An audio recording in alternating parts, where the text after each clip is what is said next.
रशियानं पूर्व युक्रेनमधील बाखमुतच्या दक्षिणेस 9 किलोमीटर अंतरावरती असलेल्या क्लिश्चिव्का गावावरती कब्जा केल्याचा दावा केला आणि या दाव्याची स्वतंत्रपणे पडताळणी करता आली नाही आणि युक्रेनियन अधिकाऱ्यांनी दाव्यावरती तत्काळ कोणतीही टिप्पणी देखील केली नाही। क्लिश्चिव्का गावावरती ताबा मिळवणं हे केवळ एक किरकोळ यश जरी असलं तरी क्रेमलिनला अनेक महिन्यांपासून असं यश मिळालेलं नव्हतं।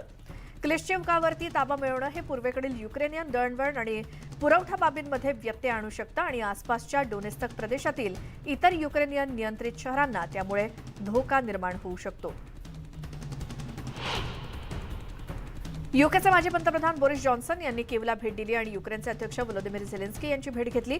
जॉन्सन म्हणाले की युक्रेनियन राष्ट्राध्यक्षांना भेटण्यासाठी जाताना ते कीवमधील बुचा आणि बोरोडियांकामधून गेले। जॉन्सन म्हणाले की मी तुमच्यासाठी काय करू शकतो याबद्दल मला तुमच्याशी बोलायचं आहे आणि मी जे काही करू शकतो ते मी खरोखर करेन असं आश्वासन सुद्धा बोरिस जॉन्सन यांनी दिलं।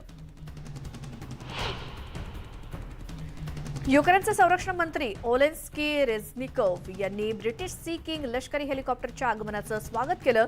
मंत्रालयाने एका निवेदनात म्हटलंय की एकत्रितपणे आम्ही संपूर्ण युरोपमधील समुद्र आणि भूभागांचं संरक्षण करू। Westland WS-61 Sea King American Sikorsky S-61 हेलिकॉप्टरची ब्रिटिश आवृत्ती असून पाणबुडी विरोधी युद्ध मोहिमेसाठी डिझाईन करण्यात आली होती। यूके संरक्षण मंत्रालयानं नोव्हेंबरमध्ये हेलिकॉप्टरची डिलिव्हरी तसंच 10 युक्रेनियन क्रूच्या प्रशिक्षणाची घोषणा केली आणि या हेलिकॉप्टरचा वापर शोध आणि बचाव क्षमतेसाठी केला जाईल असं ब्रिटिश सरकारनं सांगितलं होतं। फुलांच्या आणि खेळण्यांच्या छोट्या स्मारकासमोर जुलिया पुगाचं तिचे अश्रू पुसत प्रार्थना करतेय। हेलिकॉप्टर कोसळून मुलांच्या बालवाडीच्या इमारतीवरती कोसळल्यानंतर ज्यांनी आपला जीव गमावला त्यांच्यासाठी ती प्रार्थना करते। दुर्घटनेनंतरच्या दिवसात अनेक मुलांच्या आई आणि वडिलांनी बालवाडीतून जाताना फुलं आणि खेळणी छोट्या स्मारकासमोर वाहिली। युक्रेनच्या गृहमंत्र्यांना घेऊन जाणारं सरकारी हेलिकॉप्टर कीवच्या बाहेरच्या एका उपनगरामध्ये कोसळून झालेल्या दुर्घटनेत हेलिकॉप्टरमधील सर्वांचा आणि हेलिकॉप्टर ज्या बालवाडीच्या इमारतीवरती कोसळलं त्या बालवाडीतील काही लहानग्यांचा मृत्यू झाला होता। युक्रेनमध्ये सुरू असलेल्या युद्धाचा परिणाम मुलांच्या शिक्षणावरती झालाय। 50 लाखांहून अधिक मुलांचं शिक्षण बाधित झाल्याचा इशारा युनिसेफनं दिलाय। मुलं आणखी मागे पडू नयेत यासाठी आंतरराष्ट्रीय समर्थन वाढवण्याची मागणी त्यांनी केली आणि युक्रेनमधल्या मुलांना पुन्हा शिकण्यास मदत करण्यासाठी युनिसेफ सरकारसोबत काम करते। तेव्हा ते सुरक्षित समजलं जातं तेव्हा वर्गामध्ये आणि वैयक्तिकरित्या शिकणं शक्य नसल्यास ऑनलाईन किंवा इतर पर्याय उपलब्ध करून दिले जातात। 19 लाखांहून अधिक मुलं ऑनलाईन पद्धतीने शिक्षण घेत आहेत, पण वीज आणि इतर ऊर्जा पायाभूत सुविधांवरती अलीकडेच झालेल्या हल्ल्यांमुळे मोठ्या प्रमाणावर विद्युत पुरवठा खंडित झालाय आणि त्यामुळे ऑनलाईन शिक्षणात सुद्धा अडथळे येत आहेत।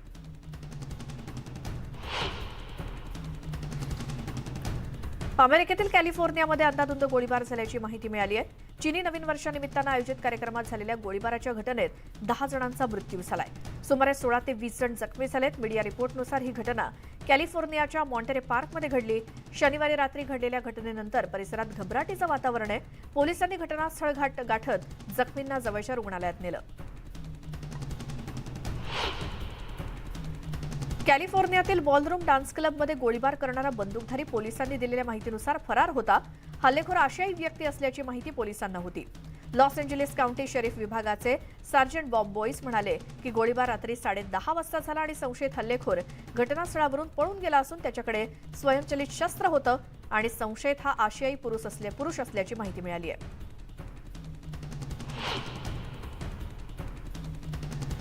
अमेरिकेतील कॅलिफोर्निया राज्यातील लॉस एंजेलिस शहरात झालेल्या गोळीबारातील हल्लेखोरांना आत्महत्या केली आणि पोलिसांनी घेरल्यानंतर हल्लेखोरानं व्हॅनमध्ये स्वतःवरती गोळी झाडली, त्यात त्याचा मृत्यू झाला। Los Angeles county sheriff Robert Luna यांनी म्हटलं की पोलिसांनी हल्लेखोराला शोधून काढलं आणि त्याला व्हॅनमध्ये घेरलं, परंतु पोलिसांनी त्याला पकडण्याआधीच हल्लेखोरानं व्हॅनमध्ये स्वतःवरती गोळी झाडली। 72 वर्षीय हल्लेखोराचं नाव हू कांत रान असं आहे। या गोळीबारात आणखी संशयित नसल्याचं लॉस एंजेलिस पोलिसांनी सांगितलंय। मात्र या घटनेमागचं कारण अद्याप समजू शकलेलं नाही। पोलीस तपास करतायत। आरोपीनं लॉस एंजेलिसमधील बॉलरूम डान्स क्लबमध्ये प्रवेश केला आणि अंधाधुंद गोळीबार केला, ज्यात 10 लोक ठार झाले आणि 20 जण जखमी झाले। अमेरिकेतील इंडियाना येथील पोलिसांनी सांगितले की वॉलमार्टच्या एका कर्मचाऱ्यांना आणि पोलीस अधिकाऱ्यांनी केलेल्या धाडसी कामगिरीमुळे एका बंदूकधारी व्यक्तीला ठार करण्यात यश आलं। या हल्लेखोरांना वॉलमार्टमधील एका महिला कर्मचाऱ्याला गोळ्या झाडून जखमी केलं होतं। गुरुवारी रात्री उशिरा ही घटना घडली असून 25 वर्षीय रोनाल्ड रे मॉसले हा सुपरमार्केटच्या स्टोअररूममध्ये गेला आणि तिथे कर्मचाऱ्यांची बैठक सुरू होती। हल्लेखोरांना पीडितेला लक्ष्य करत 9 मिलीमीटर हँडगननं तिच्या चेहऱ्यावरती गोळी झाडली। इव्हान्सविल पोलीस विभागाच्या सार्जंट अॅना ग्रे यांनी म्हटलं की 911 कॉल नंतर 4 मिनिटातच अधिकारी सुपरमार्केटमध्ये पोहोचले आणि त्यानंतर थोड्याच वेळात मॉसलेचा माग काढून अधिकाऱ्यांनी त्याला गोळ्या घालून ठार केलं.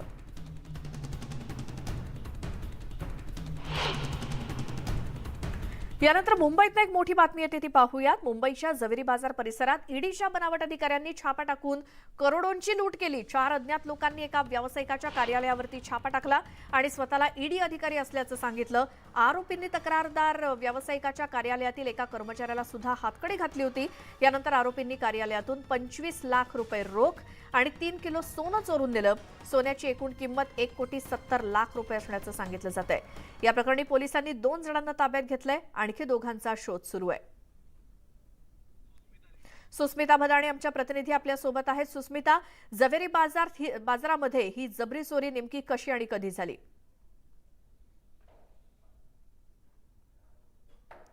सुस्मिता, आवाज येतोय? त्यातनंच ही मोठी लूट एका जवेरी बाजार मधल्या व्यापाऱ्याच्या कार्यालयामध्ये करण्यात आलेली आहे, ज्यात 25 लाख रुपये रोख रक्कम आणि 3 किलो सोनं, ज्याची आजच्या घडीला बाजार बघितला तर 70 लाखाहून अधिक किमतीचं सोनं या चोरांनी पळवलेलं आहे. सीसीटीव्हीच्या मदतीनं या संपूर्ण घटनेचा शोध घेतला जातो आहे, आरोपींचा शोध घेतला जातोय. पोलिसांकडनं 4 अज्ञात आरोपींच्या विरोधात गुन्हा देखील नोंदवण्यात आलेला आहे. परंतु या संपूर्ण प्रकरणानंतर मुंबईतील व्यापार जगतातील अनेकांचे धाबे दणाणल्याचं आपल्याला पाहायला मिळतं. जवेरी बाजार मधील हा एक धक्कादायक प्रकार पाहायला मिळाला आहे. अगदी फिल्मी वाटावा अशा पद्धतीनं ईडीचे अधिकारी बनून कर्मचाऱ्यांना हातकड्या सुद्धा त्यांनी लावलेल्या होत्या. त्यामुळं आता पोलिसांनी सुद्धा आपला वेग हा अतिशय वाढवलेला आहे आणि लवकरच संशयितांना ते ताब्यात घेणार आहेत. धन्यवाद सुस्मिता, दिलेल्या सगळ्या माहितीसाठी. 2 जणांचा अजूनही शोध सुरू आहे. मुंबईतल्या जवेरी बाजारमध्ये झालेली ही जबरी चोरी आणि त्याचंच हे सीसीटीव्ही फुटेज दिसतंय. आणि यानंतर पुन्हा एकदा पाहूया जगाच्या पाठीवर मध्ये काही आंतरराष्ट्रीय घडामोडी. जर्मन चान्सलर ओलाफ स्कोल्ज यांनी पॅरिसमधील एलिसी पॅलेसमध्ये फ्रँको जर्मन मैत्रीचं कौतुक केलं. सर्वप्रथम आम्हाला ठामपणे खात्री आहे की केवळ आमच्या देशांसाठीच नाही तर सर्वसाधारणपणे युरोपियन युनियनमधील प्रगतीसाठी जर्मनी आणि फ्रान्समधील चांगलं सहकार्य आवश्यक आहे, असं स्कोल्ज म्हणाले. ऐतिहासिक करारानं आजच्या युरोपियन युनियनला अधोरेखित करणाऱ्या दीर्घकालीन शत्रूंमधील बंधनावरती शिक्कामोर्तब केल्यापासून 60 वर्ष पूर्ण झाल्याबद्दल फ्रेंच आणि जर्मन मंत्र्यांच्या बैठकीनंतर ते बोलत होते. त्रिपोली आधारित सरकारचा आदेश संपलाय असा युक्तिवाद करणाऱ्या शक्तिशाली परराष्ट्र मंत्र्यांनी बहिष्कार टाकलेल्या मेळाव्यात काही अरब मुत्सद्दी लिबियाच्या राजधानीमध्ये भेटले. अरब लीगच्या 22 सदस्यांपैकी 5 देशांनी आपल्या परराष्ट्र मंत्र्यांना नियतकालिक आणि सल्लागार बैठकीसाठी पाठवलं होतं. त्यात शेजारच्या अल्जेरिया आणि ट्युनिशियाच्या मुख्य मुत्सद्दींचा समावेश आहे, असं स्थानिक माध्यमांनी सांगितलं. अल शबाब या अतिरेकी गटानं मोगादिशू येथील बानादीर प्रादेशिक प्रशासनाच्या मुख्यालयावरती झालेल्या हल्ल्याची जबाबदारी स्वीकारली. मुख्यालयातील एका कर्मचाऱ्यानं सांगितलं की बंदूकधारी घुसण्यापूर्वी आत्मघातकी बॉम्बस्फोटानं हल्ला सुरू झाला आणि सुरक्षा रक्षकांची गोळीबार झाला. बहुतेक कामगारांची सुरक्षा दलांनी सुटका केली, असं कर्मचारी मुस्तफा अब्दुल्ले म्हणाले. इराणनं धमकी दिली की युरोपियन युनियनच्या दहशतवादी गटांच्या यादीत आपल्या शक्तिशाली रिव्होल्युशनरी गार्डला टाकल्यास मुत्सद्देगिरी बंद होऊ शकते. संसदेचे अध्यक्ष मोहम्मद बगेर कालिबाफ म्हणाले की आम्ही एक जुळणारा प्रतिसाद दर्शवण्यासाठी तयार आहोत, मात्र प्रथम आम्ही पाश्चात्य लोकांना चांगले विचार करण्यास सांगतो जेणेकरून मुत्सद्देगिरीची संधी बंद होणार नाही, असं संसदेचे अध्यक्ष मोहम्मद बगेर कालिबाफ यांनी सांगितलं. फेब्रुवारीपासून इराणमध्ये अटकेत असलेल्या बेल्जियमच्या मदत कर्मचाऱ्याच्या समर्थनार्थ ब्रुसेल्समध्ये निदर्शक एकत्र आले. हेरगिरी आणि मनी लॉन्ड्रिंगच्या आरोपाखाली ऑलिव्हियर वॅन्डे कास्टिले यांनी गेल्या आठवड्यात इराणच्या क्रांतिकारी न्यायालयानं 1 दशकापासून अधिक तुरुंगवास आणि 74 फटक्यांची शिक्षा सुनावली होती. अॅम्नेस्टी इंटरनॅशनलनं ब्रुसेल्समध्ये ऑलिव्हियर वॅन्डे कास्टिलच्या सपोर्ट कमिटीसह ही कारवाई केली होती. पेरूच्या प्रमुख पर्यटन स्थळांपैकी एक असलेल्या माचू पिच्चूवरती देशातील अशांततेच्या पार्श्वभूमीवर पर्यटकांसाठी प्रवेश बंद करण्यात आलाय. संस्कृती संचालनालय आणि माचू पिच्चू ऐतिहासिक अभयारण्य संचालनालयानं ही माहिती दिली. अधिकाऱ्यांनी सांगितले की ज्या पर्यटकांकडे 21 जानेवारी किंवा त्यानंतरची तिकीटं आहेत ते आंदोलन संपल्यानंतर 1 महिन्यापर्यंत परताव्याची मागणी करू शकतात. गुरुवारी सरकारविरोधी आंदोलनादरम्यान रेल्वेच्या काही भागांचं नुकसान झालं, त्यामुळे पुढील सूचना मिळेपर्यंत रेल्वे सेवा निलंबित करण्यात आली। निलंबित रेल्वे सेवेमुळे माचू पिचू जिल्ह्यात 300 परदेशी नागरिकांसह 417 लोक अडकून पडलेत। पाकिस्तानमध्ये सरकारनं संध्याकाळनंतर विजेच्या वापरावरती मोठे निर्बंध घातले। त्यामुळे सोमवारी सकाळी पाकिस्तानचा बराचसा भाग हा कित्येक तास विजेविनाच होता। त्यामुळे नागरिकांमध्ये घबराट पसरली। अभियंते राजधानी इस्लामाबादसह देशभरातील वीज पुरवठा पूर्ववत करण्यासाठी काम करतायत आणि पुढील 12 तासात वीज पूर्णपणे पूर्ववत होईल असं आश्वासन देशाला देण्याचा प्रयत्न ऊर्जा मंत्री खुर्रम दस्तगिरी यांनी केलाय। हिवाळ्यामध्ये विजेचा वापर सामान्यतः रात्रभर कमी होतो। आर्थिक उपाय म्हणून आम्ही रविवारी रात्री वीज निर्मिती प्रणाली तात्पुरती बंद केल्याचं त्यांनी सांगितलं। क्वेटा, पेशावर आणि लाहोर सारख्या इतर प्रमुख शहरांप्रमाणेच देशातील सर्वात मोठं शहर आणि आर्थिक केंद्र कराची देखील सोमवारी विजेविना होतं। अनेक व्यवसायांचं यामुळे प्रचंड नुकसान झालंय। देशभरात वीज पुरवठा खंडित झाल्यानं अनेकांच्या पिण्याच्या पाण्याविना त्यांना राहावं लागलं। विजेवरती चालणारे पंप काम करत नसल्यामुळे नागरिकांचे हाल झाले। कडाक्याच्या थंडीत शाळा, रुग्णालय, कारखाने आणि दुकानामध्ये वीज नव्हती। पाकिस्तानातील आर्थिक संकटाचा सामना करण्यासाठी सरकारनं शॉपिंग मॉल्स आणि मार्केट्स रात्री 8:30 वाजेपर्यंत बंद करण्याचे आदेश दिलेत। बोस्नियातील नद्यांमध्ये मोठ्या प्रमाणात कचरा साचलाय। प्लास्टिकच्या बाटल्या, गंजलेल्या वस्तू आणि जुने रेफ्रिजरेटर सुद्धा पाण्यात टाकण्यात आलेत। मॉन्टेनेग्रो, सर्बिया आणि बोस्निया दरम्यान वाहणाऱ्या ड्रीना नदीवरती मुख्य जलविद्युत प्रकल्पाजवळ कचरा अडकलाय, ज्यामुळे पृष्ठभागावरती मोठ्या प्रमाणात कचरा साठलाय। अलीकडच्या काही दिवसात भरपूर पाऊस आणि पुरामुळे पाण्याचा मोठा प्रवाह होता, जो आता सुदैवानं कमी झालाय, पण अजूनही कचऱ्याची आवक थांबलेली नाही। इको पर्यावरण समूहाचे देवजान फर्टुला यांनी तसं सांगितलं। ड्रीना नदीमध्ये अलीकडच्या काही दिवसात सुमारे 10,000 क्युबिक मीटर कचरा जमा झाल्याचा अंदाज फुर्टुला यांनी वर्तवलाय। तर नदी प्रदूषणाव्यतिरिक्त वायू प्रदूषण ही देखील सर्वात मोठी गंभीर बाब आहे। नागरिकांनी जाग होण्याची गरज आहे आणि ही एक गंभीर समस्या असल्याचं विसेग्राडचे रहिवासी राडोस ब्रेकालोविक यांनी सांगितलं। देशभरात 89 नवीन कोरोना रुग्णांची नोंद झाली असून देशभरात 1931 रुग्णांवरती भारतात उपचार सुरू आहेत। भारतात आतापर्यंतची रुग्णसंख्या 4,46,82,104 वरती जाऊन पोहोचली आहे। कोरोना बळींची एकूण संख्या 5,30,737 इतकी आहे। तर केरळ आणि राजस्थानमध्ये प्रत्येकी एका मृत्यूची नोंद झाली।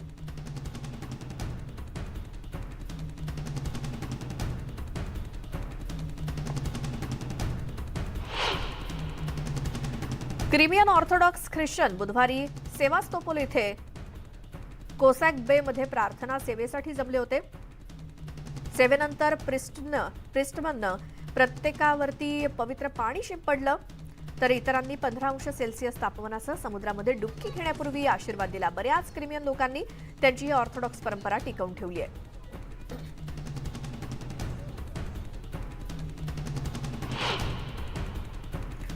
त्यानंतर एक मोठी बातमी मुंबईमधून दहशतवादी हल्ल्याचा अलर्ट मुंबईला मिळालाय। प्रजासत्ताक दिनी हल्ल्याचा अलर्ट असून दादरमधल्या शिवाजी पार्कात हल्ल्याचा अलर्ट देण्यात आलाय। त्यामुळे Shivaji park no flying zone म्हणून घोषित करण्यात आलेला आहे। प्रजासत्ताक दिनी हल्ला करण्याचा कट असल्याचा अलर्ट आहे आणि त्यामुळेच मुंबईमध्ये दहशतवादी हल्ल्याचा अलर्ट असून प्रजासत्ताक दिनी हल्ला होऊ शकतो आणि त्यामुळे दादरमधील शिवाजी पार्कमध्ये हल्ल्याचा अलर्ट आहे। त्यामुळे विशेष खबरदारी घेतली जाते। आमचे प्रतिनिधी विवेक गुप्ता आपल्यासोबत फोन लाईन वरती आहेत। विवेक, काय अधिक माहिती? देखिए, आपको बताना चाहेंगे 26 जनवरी को जब रिपब्लिक डे होता है तो उस दौरान सभी जो सेंसिटिव एरिया है उनको हाई अलर्ट पे रखा जाता है। लेकिन इस बार जो जानकारी मुंबई पुलिस ने एक अलर्ट कॉपी जारी की है उसमें साफ तौर पर स्पेसिफिक इनपुट दिया गया है कि मुंबई के दादर इलाके के शिवाजी पार्क में आतंकी जो हैं वो अपना निशाना बना सकते हैं। हवाई हमले के जरिए वहां पे लॉ एंड ऑर्डर डिस्टर्ब करने की कोशिश कर सकते हैं। इसलिए 26 जनवरी यानी रिपब्लिक डे के दिन पूरे शिवाजी पार्क के ऊपर जो है वो नो फ्लाइंग जोन बनाए गए हैं। नो फ्लाइंग जोन का मतलब होता है कि शिवाजी पार्क के ऊपर उस समय तक पूरे दिन तक कोई भी छोटा जहाज या फिर बड़ी जहाज या फिर हेलीकॉप्टर, एयरक्राफ्ट जैसी कोई भी चीज उड़ नहीं सकती है। तो जिस तरीके से मुंबई पुलिस ने अपने अलर्ट कॉपी में साफ तौर पर कहा है कि शिवाजी पार्क आतंकियों के निशाने पर है और उस दिन रिपब्लिक डे है, तो उस दिन आतंकी हवाई जहाज के जरिए या हवाई सर्वेलेंस के जरिए वहां पर आतंकी हमला कर सकते हैं। इसलिए शिवाजी पार्क को उस एक दिन के लिए नो फ्लाइंग झोन में रखा गया है। जी विवेक, धन्यवाद इस जानकारी के लिए। नंतर बुलेटिन मध्ये तुमचं स्वागत। पुन्हा पाहूयात आंतरराष्ट्रीय घडामोडी। चीनहून इजिप्तला पर्यटकांना घेऊन जाणारं पहिलं थेट उड्डाण कैरोला पोहोचलं आणि यावर्षी चीनी नववर्षाच्या आधी 2020 मध्ये कोविड-19चा उद्रेक झाल्यापासून इजिप्तनं चीनमधून संपूर्ण प्रवास पुन्हा सुरू केलाय। इजिप्तमध्ये प्रथमच विशेषतः कोविड-19च्या 3 वर्षांनंतर मला आनंद झाला असं चीनी पर्यटक ली झियांग यांनी सांगितलं। बीजिंगमधल्या लामा मंदिरात हजारो उपासकांनी प्रार्थना केली। तिबेटी बौद्ध मंदिरामध्ये नवीन वर्षाची प्रार्थना ही फार वर्षापासूनची परंपरा आहे, परंतु कोविड-19 महामारीच्या काळात मंदिर काही काळ बंद होतं। यावर्षी मात्र आधीच्या दिवसाच्या तुलनेत गर्दी कमी असल्याचं दिसून आलं। चांद्र नववर्ष ही चीनमधील सर्वात महत्त्वाची वार्षिक सुट्टी असते। उत्तर कोरियन लोकांना नवीन चांद्र वर्षासाठी सुट्टी मिळते, परंतु 1948 मध्ये उत्तर कोरियाच्या स्थापनेनंतर अनेक दशकं चांद्र नवीन वर्षाची सुट्टी नव्हती। मात्र 20व्या शतकातील इतर नवीन समाजवादी किंवा कम्युनिस्ट राज्यांप्रमाणेच उत्तर कोरियातील अधिकाऱ्यांनी त्यांच्या नागरिकांच्या प्रदीर्घ प्रस्थापित श्रद्धा आणि चालीरीती व्यवस्थापित करण्यासाठी विविध मार्गांनी प्रयत्न केले, परंतु 1990 सालापासून चंद्र नववर्ष उत्तर कोरियामध्ये सुट्टीचं बनलं।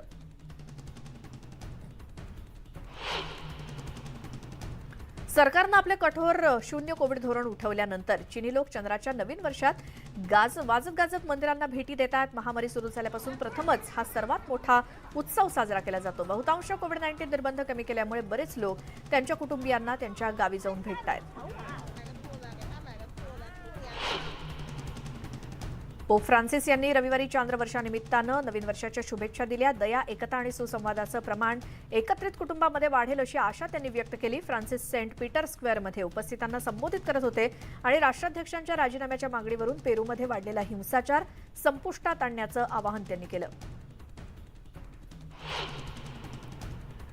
सॅली फील्ड यांना 29व्या स्क्रीन ॲक्टर्स गिल्ड पुरस्कारामध्ये सॅग जीवन गौरव पुरस्कारानं सन्मानित केलं जाणार आहे। हेलन मिरेन, रॉबर्ट डी निरो, ॲलन अल्डा आणि मॉर्गन फ्रीमन यांच्यासह अलीकडील सन्मानित व्यक्तींनंतर ॲक्टर्स गिल्डनं याबद्दलची घोषणा केली आणि हा पुरस्कार मिळणाऱ्या त्या 58व्या कलाकार असतील। सॅग अवॉर्ड 26 फेब्रुवारीला लॉस एंजलिसमधील फेअरमॉन्ट सेंचुरी प्लाझा इथे आणि नेटफ्लिक्सच्या यूट्यूब चॅनलवरती पाहता येतील। दिवंगत चित्रपट अभिनेत्री जीना लोलोब्रिगिडा यांना आदरांजली वाहण्यासाठी कुटुंबीय आणि त्यांचे चाहते रोम सिटी हॉलमध्ये एकत्रित आले होते। चर्च ऑफ द आर्टिस्ट म्हणून ओळखल्या जाणाऱ्या सांता मारिया मॉन्टेसांतो इथे त्यांच्यावरती अंत्यसंस्कार करण्यात येणार आहेत। 1950च्या दशकात त्यांनी आंतरराष्ट्रीय स्तरावर लोकप्रियता मिळवली होती। लोलोब्रिगिडा यांचं सोमवारी रोममध्ये निधन झालं। त्या 95 वर्षांच्या होत्या। बियॉन्सनं 2018 नंतर तिचा पहिला पूर्ण लांबीचा लाईव्ह शो दुबईमध्ये एका नवीन लक्झरी रिसॉर्टमध्ये आमंत्रित प्रेक्षकांसाठी सादर केला। अटलांटिस द रॉयलचा 60 मिनिटांचा शो हॅलो आणि क्रेझी इन लव्ह यासोबतच हिट होण्यापूर्वी एटा जेम्सच्या ॲटलास सिरीज केला आणि आयोजकांनी सांगितले की प्रेक्षकांमध्ये कॅन्डल जेनर, क्लो एक्स हॅले, लियाम पायने आणि रिबेल विल्सन यांचा देखील समावेश होता। क्वीन कॉन्सर्ट कॅमिला यांनी ॲबरडीन विद्यापीठाला भेट दिली आणि त्या 10 वर्षांपासून इथल्या कुलपती आहेत। या विद्यापीठाच्या विज्ञान अध्यापन केंद्रातील कर्मचारी आणि विद्यार्थ्यांना त्या भेटल्या। प्रयोगशाळेची प्रात्यक्षिकं सुद्धा त्यांनी पाहिली, विद्यार्थ्यांशी संवाद साधला। इथे आलं की घरी आल्यासारखं वाटतं अशी प्रतिक्रिया त्यांनी दिली।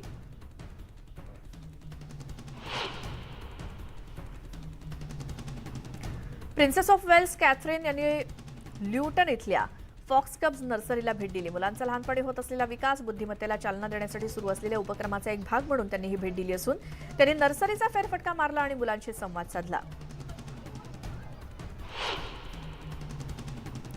एल्विस प्रेस्ली यांच्या काही वस्तूंचा लिलाव केला जाणार आहे। यात अनेक दुर्मिळ वस्तूंचा समावेश आहे। प्रेस्लीच्या जीवनातील महत्त्वाच्या व्यक्तींची हस्तलिखित नावं, पत्ते आणि फोन नंबर असलेले हे ॲड्रेस बुक 28 जानेवारी 2023 रोजी क्रूज GWS ऑक्शनद्वारे विकलं जाणार आहे। एल्विस प्रेस्ली यांची एकुलती एक मुलगी लिसा मेरी यांच्याही काही वस्तूंचा समावेश आहे। यात 12 जानेवारीला वयाच्या 54व्या वर्षी त्यांचं निधन झालं। या लिलावात प्रेस्लीचं वैयक्तिक अटॅच केस, त्यांचा टॅन लेदर कोट आणि त्याचा value custom black grommet shirt आणि दागिने सुद्धा आहेत। सोथेबीच्या वतीनं राजकुमारी डायनाच्या विशेष आवडत्या कपड्यांपैकी एका ड्रेसचा लिलाव केला जातोय. जांभळा मखमली ड्रेस जो विक्टर ॲडल्स्टीननं डिझाईन केला होता आणि डायनाने 1997च्या व्हॅनिटी फेअर फोटोशूटसाठी तो ड्रेस परिधान केला होता. विक्टर ॲडल्स्टीन ही 10 वर्ष प्रिन्सेस डायनाचे खास डिझायनर होते, ज्यामुळे साहजिकच त्यांनी तिच्यासाठी बरेच कपडे देखील डिझाईन केले होते. परंतु हा एक विशिष्ट ड्रेस देखील तिच्या आवडत्या पोशाखापैकी एक होता, अशी माहिती सोथेबीच्या फॅशन आणि ॲक्सेसरीजच्या ग्लोबल हेड सिंथिया हॉल्टन यांनी दिली. दिल्लीस्थित डिझायनर राहुल मिश्रा हे पॅरिसमधील हॉट कुटवर वीकमध्ये अधिकृत कॅलेंडरमध्ये समाविष्ट झालेले पहिले भारतीय डिझायनर आहेत. सोमवारी पॅरिसमधील हॉटेल वेस्टिनमध्ये त्यांनी कॉस्मॉसच्या थीम भोवती एक सुंदर शो सादर केला. यावेळी भारताला कारागिरीसाठी वरदान आहे, ते कलाकार देखील आहेत आणि जेव्हा तुम्ही त्यांना पूर्णपणे नवीन गोष्टीत सहभागी करून घेता तेव्हा ते उत्साहित होतात आणि आव्हान देतात. आणि मला खात्री आहे की हा व्हिडिओ पाहिल्यानंतर ते खरोखरच उत्साहित होतील, त्यांना नक्कीच आनंद होईल, असं राहुल मिश्रा म्हणाले.